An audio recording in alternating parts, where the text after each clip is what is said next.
Assalamualaikum. Hari ni aku nak cerita mengenai satu peristiwa yang berlaku dekat Sarawak pada tahun 1973. Peristiwa ini mengambil tempat pada tarikh 27 Disember 1973 di mana 140 orang penumpang terlibat dalam kemalangan maritim terburuk dalam sejarah perairan di Sarawak.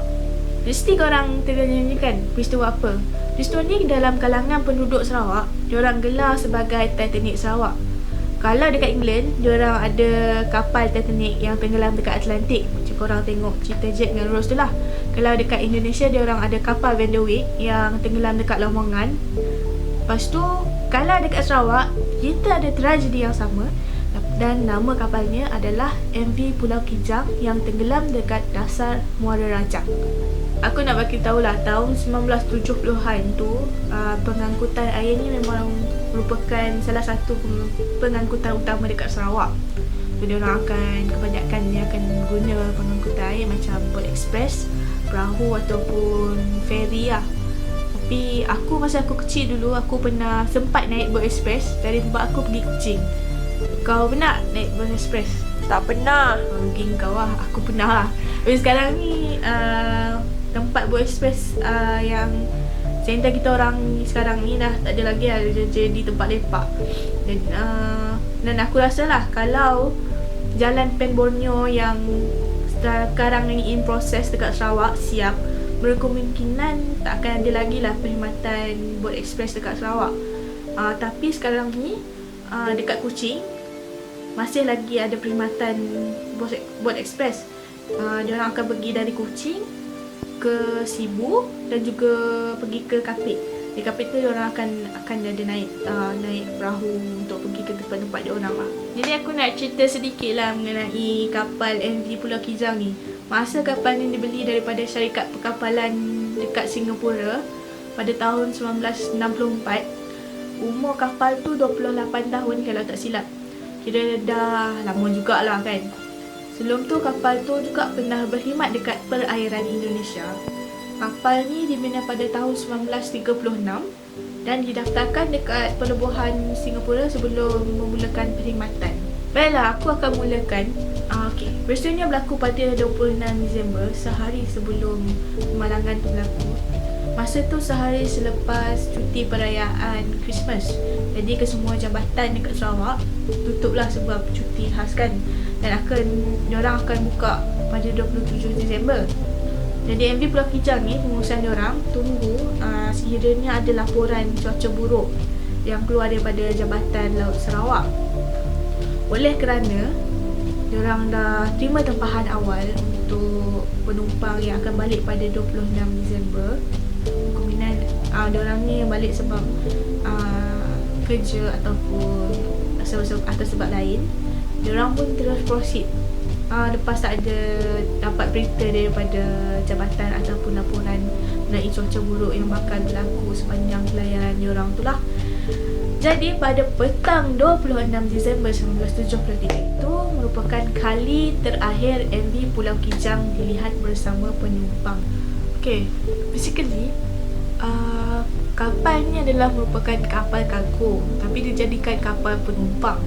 Dikatakan pada hari tersebut kapal tersebut membawa muatan kargo berupa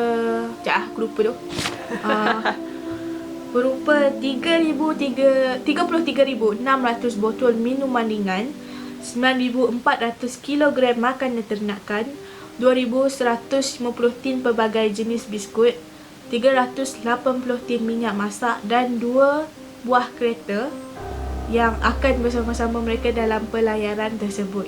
Di mana muatan ini merupakan muatan yang lebih had lah daripada had yang ditetapkan bagi sesebuah kapal kargo, iaitu 80 tan pada ketika itu. Setelah diorang pasti cuaca okey, tak ada laporan cuaca buruk daripada Jabatan Laut Sarawak, diorang pun memulakan perjalanan menuju ke destinasi yang pertama, iaitu ke Sarike. Juragan diorang, juragan kalau korang tak tahu, juragan tu kapten lah, kapten kapal. Pada masa tu adalah Haji Awang Hashim bin Haji Awang Hamzah.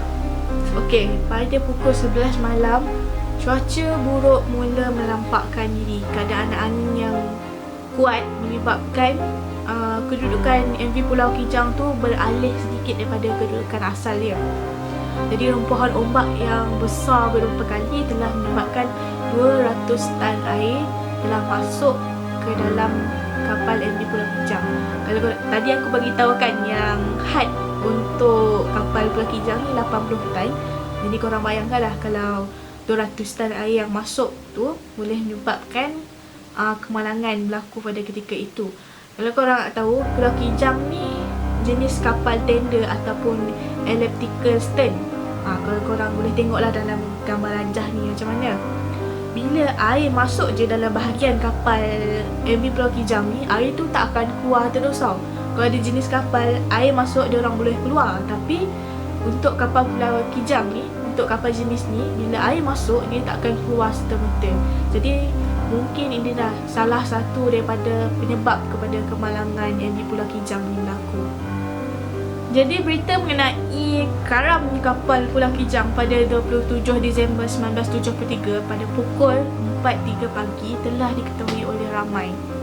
Jadi kedudukan kapal Pulau Kijang masa karam tu terletak dekat Muara Tanjung Jerijih, Sarike.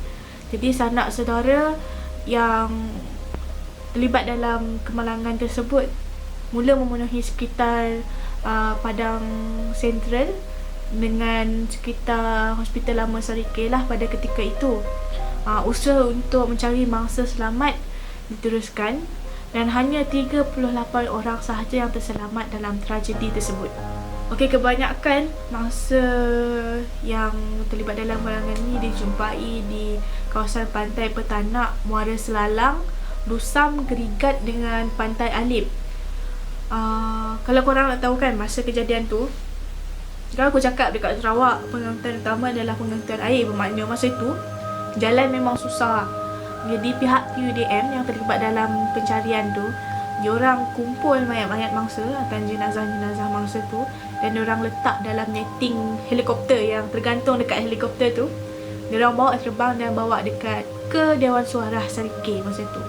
Bila sampai je dekat Dewan Suara Sarike tu, diorang susunlah jenazah-jenazah MV Pulau Kijang tu dekat padang Dewan Suara tu dan ahli keluarga akan mengenal pastilah sekiranya diorang nak cari diorang punya sanak saudara yang terlibat.